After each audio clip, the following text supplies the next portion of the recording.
اعوذ باللہ من الشیطان الرجیم بسم اللہ الرحمن الرحیم۔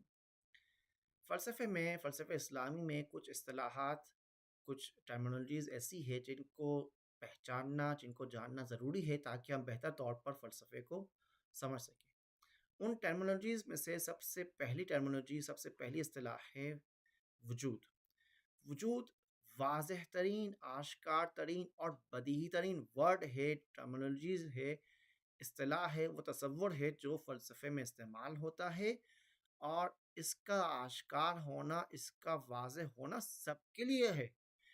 وجود یعنی کسی بھی چیز کا ہونا، بینگ،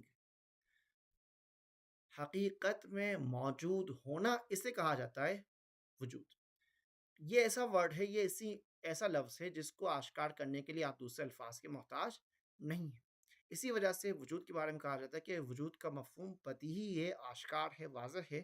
اس کو پہچاننے کے لیے، جاننے کے لیے کسی اور دوسرے تصور کا، دوسرے کانسیپٹ کا سہارا نہیں لیا جاتا۔ سیکنڈ کانسیپٹ ہے ماہیت۔ ماہیت یعنی ایسنس، یعنی کسی چیز کا، اس کی ذاتیات کی پہچان کروانا۔ جیسے کہ آپ کبھی بھی کسی بھی چیز کے بارے میں پوچھتے کہ یہ کیا ہے اور یہ کیا ہے، یہ کیا ہے، جو آپ اس سوال کے جواب میں کہ یہ کیا ہے، جو چیز آپ جواباً پیش کرتے ہیں، اسے ماہیت کہا جاتا ہے۔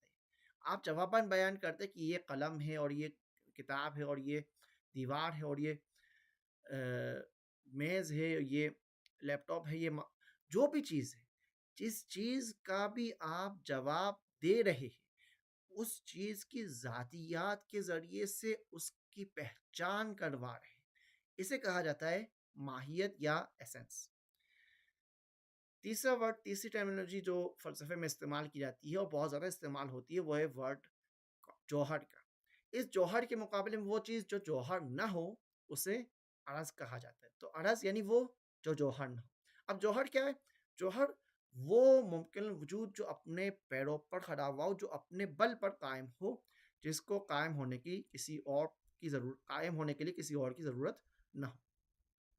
آئیے ان میں سے ہر ایک کی الگ سے مثالوں کے ذریعے سے وضاحت کرنے کی کوشش کرتے ہیں۔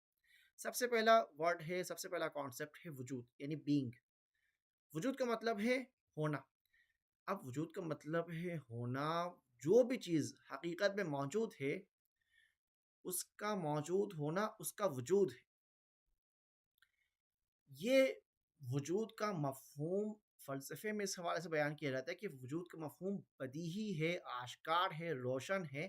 یہ ایسا مفہوم نہیں ہے کہ اس کو آشکار کرنے کے لیے آپ دوسرے مفاہیم کے، دوسرے کانسیپٹس کے، دوسرے ٹرمینالوجیز کے محتاج ہو، نہیں، بلکہ یہ آشکار ترین، واضح ترین، روشن ترین مفہوم ہے، بلکہ یہ خود تو آشکار ہے، دوسروں کو بھی آشکار کرتا ہے مفہوم وجود۔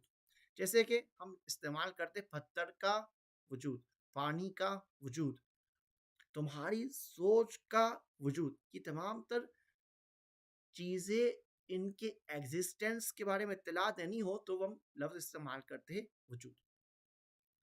اس میں فلسفیانہ اہمیت کیا ہے؟ فلسفہ کہتا ہے کہ سب سے بنیادی چیز وجود ہی ہے، کیونکہ اگر وجود نہ ہو تو اور کچھ بھی نہیں ہوتا اس عالم۔ اگلا کانسیپٹ ہے ماہیت یعنی ایسنس۔ ماہیت کا کیا مطلب ہے؟ ماہیت کا مطلب ہے کسی چیز کا کیا ہونا، یا یہ کہ اس کی حقیقت کیا ہے۔ جب ہم پوچھتے ہیں کہ یہ کیا ہے، تو جو چیز ہم جواباً پیش کرتے ہیں وہ اس چیز کی ماہیت ہوا کرتی ہے۔ تو ہم ماہیت کے بارے میں بات کر رہے ہوتے ہیں۔ مثال کے طور پر پانی کی ماہیت ہے شفاف مائع ہونا۔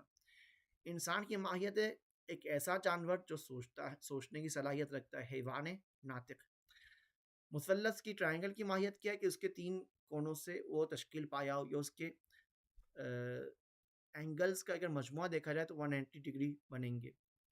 اس کا ماہیت کا وجود سے کیا رابطہ و تعلق ہے؟ وجود یعنی ہونا، ماہیت یعنی کیا ہونا۔ وجود کا معنی ہے وہ چیز موجود ہے، لیکن وہ چیز کیا ہے؟ ماہیت آ کر اس کے کیا ہونے کے بارے میں بتائے گی کہ یہ انسان ہے، یہ قلم ہے، یہ کتاب ہے، یہ ٹرائنگل ہے۔ تو کسی بھی چیز کے کیا ہونے کے بارے میں ماہیت اور اس کے بارے میں بیان کرے گی۔ کبھی کوئی چیز ماہیت رکھتی ہے مگر وجود نہیں رکھتی جیسے پر والا گھوڑا، ماہیت رکھتی ہے لیکن خارج میں اس کا کوئی وجود نہیں ہے، اگر وجود ہے بھی تو اس کا ذہنی وجود ہے۔ خارج میں پر والے گھوڑے کی کوئی حیثیت نہیں ہے، ایسا کوئی گھوڑا خارج میں نہیں پایا جاتا، اس کا تصور کرنا ممکن ہے لیکن عالم واقع میں، عالم خارج میں، حقیقت میں اس کی کوئی حقیقت وجود نہیں۔ یہ تھا دوسرا کانسیپٹ فلسفے کا۔ فلسفے کا تیسرا اہم کانسیپٹ ہے جوہر، سبسٹینس۔ جوہر کی تعریف یہ ہے کہ جوہر وہ چیز ہے جو خود اپنے بل پر قائم ہو، یعنی جس چیز کے وجود کے لیے کسی اور چیز کا سہارا، اس کے سہارے کی ضرورت نہ ہو۔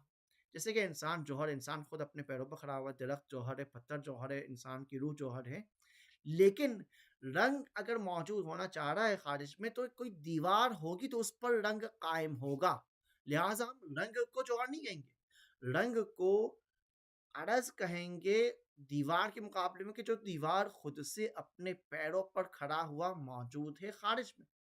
دیوار جوہر کہلائے گا، رنگ عرض کہلائے گا۔ پیپر جوہر کہلائے گا، اس پیپر پہ موجودہ رنگ سیاہی عرض کہلائے گی۔ عرض یعنی وہ جو اپنے پیروں پر کھڑا نہ ہو، جو اپنے خود سے الگ سے خارج میں موجود نہ ہو بلکہ کسی اور دوسری چیز کے سہارے سے خارج میں موجود ہو۔ جوہر یعنی وہ جو خود سے خارج میں موجود ہو۔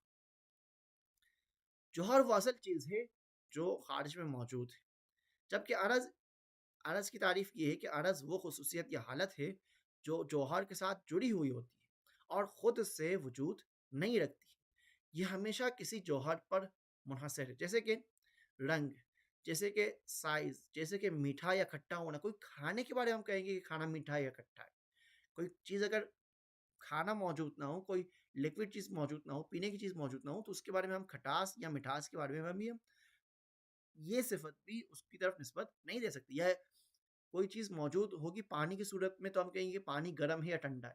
پانی کا پانی ہونا جوہر ہے، لیکن پانی کا گرم ہونا یا ٹھنڈا ہونا، گرمی اور ٹھنڈک، یہ ہو جائیں گا عرض اس کے لیے۔ گویا کہ جوہر میزبان ہے اور عرض اس کا مہمان ہے۔ خلاصتاً اگر دیکھا جائے تو وجود یعنی جو ہونا، ماہیت یعنی کیا ہونا، جوہر یعنی وہ مستقل ممکن وجود جو خود سے خارج میں موجود ہے، عرض یعنی وہ ممکن وجود جو جوہر کے ذریعے سے خارج میں موجود ہے۔ وصلی اللہ علیہ سیدنا محمد وآلہ الطاہرین۔